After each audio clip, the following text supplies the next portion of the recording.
Alright, welcome. Today we are talking about Regiments of Renown for the Dark Elves. What do they do and when should you bring them?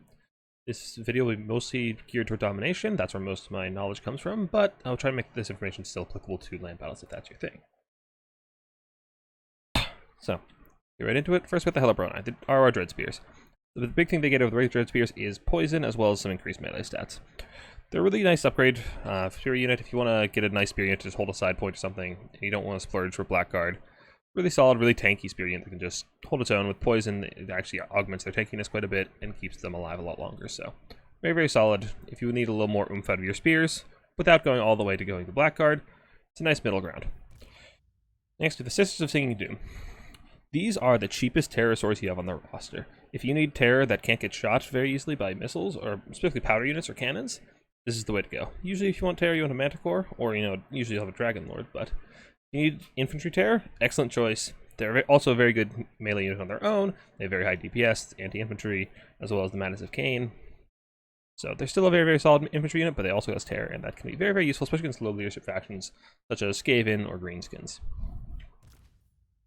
Blades of the Blood Queen, ROR Harganeth Executioners. When your killy infantry isn't killy enough, you call these bad boys. The big thing they get is, like, a Guardian and Frenzy. Guardian, I don't think is particularly useful for them. Your Lord is usually going to be on a mount, or on a horse or on a dragon, and running around doing whatever they want. So they're not going to get benefit from their Guardian very often. But the Frenzy is really nice. It gives them up to 60 melee attack, plus their bonus for infantry, and it just makes them very killy infantry. Very good meat grinder, good for chewing through all chaff of all tiers, especially with their AP values. One of your few AP infantry units. Very solid choice if you need to kill things dead quickly. Next up, we got the Bolt Fiends. The main draw of the Bolt Fiends is their Shield Breaker trait, as well as a little additional range. It's not a huge amount to be. It's only about, 20 range? Not a significant difference, so it's nice. It's not that great. The main thing you want is Shield Breaker. Shield Breaker reduces the missile block chance of your opponent's shields, so if they have a silver shield, and then you actually punch through quite a bit more.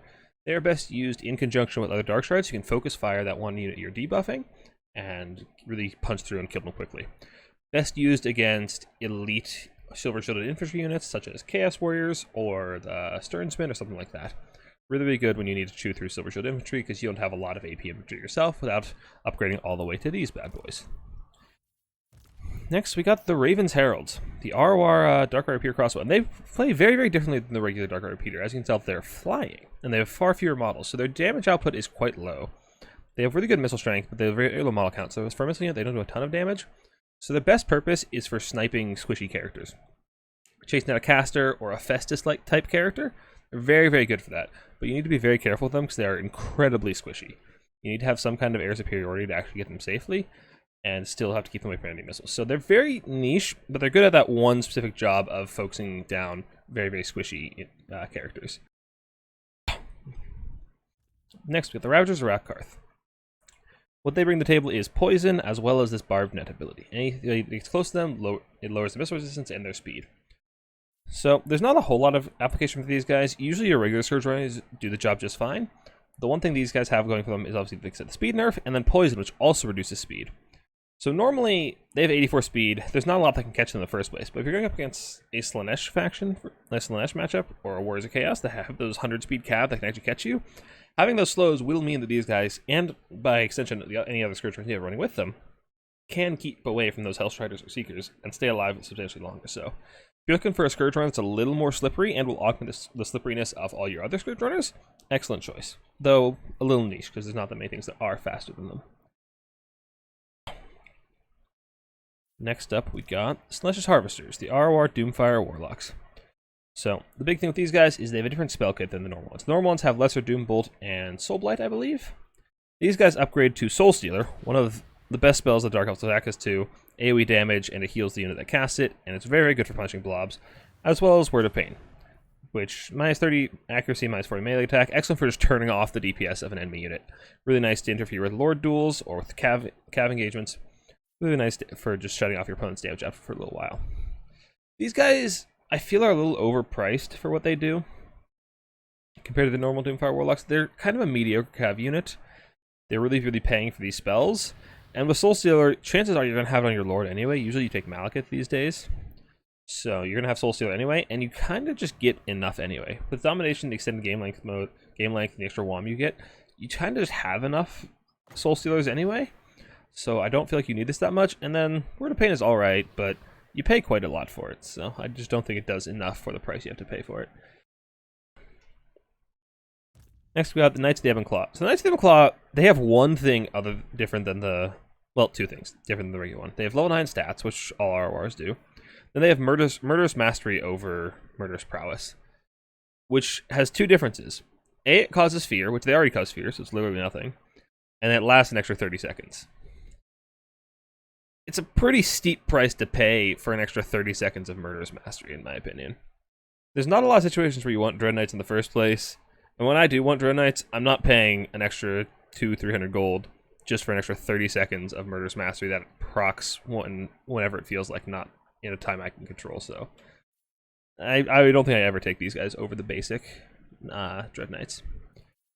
Next, we got the Crows of Cain, ROR Harpies. These guys are phenomenal. Their main draw is Gore Feast, again, as well as level 9 stats, which gives them 0.2% HP per second in melee. This is phenomenal. It makes them incredibly sticky and incredibly tanky.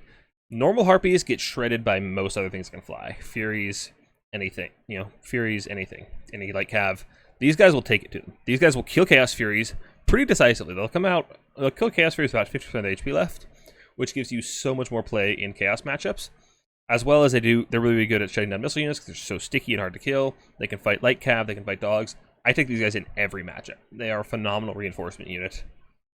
They're an auto-include in all of my Dark Elf builds right now. They're phenomenal. Chill of Santar.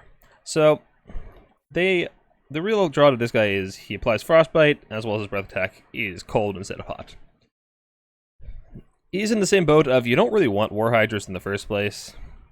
And if you did Frostbite, I guess the one application I could see for him is if you're trying to punish something that would cycle charge you, a Dragon Lord or some Cav. They charge into you, you hit them with Frostbite, and they can't quite get away from you. You can catch them and kill them. That's the only real application I can see for this guy. Otherwise, there's just not a lot of purpose to them. So. Siren of Red Rune, the ROR Blooddrag Menusa. Another unit that, you don't really see the base variation very often. And the only real draw of this one, again, rank 9 stats. And then this ability, Wail of Malice, which is a quick direct damage all units around it. Which, to be fair, does a substantial amount of damage, but you're paying like $16.50 for this thing. It's kind of hard to justify. The base unit is okay, if a little pricey. I think the base unit is overpriced. So paying this much more for just this ability feels kind of bad. The one time I would use it is maybe against like greenskins. We're facing a lot of low leadership infantry because it does cause terror. So hitting it with, this ability, doing a lot of damage to it pretty quickly, and having terror can actually cause a chain route pretty quickly. So, against greenskins or Skaven, maybe they're low leadership, but they're also going to shoot the shit out of it, so probably not there. But, any low leadership melee faction, I could see it. Anyway, that is all of the Dark Elf RORs. I will be continuing this series. I'll be trying to cover every faction before, I don't know before the patch, but we'll try to get them all sooner or later. Thank you guys for watching. If you enjoyed, please drop a like. Subscribe to the channel if you haven't. Check me out live on Twitch. The link will be in the description. Thanks for watching.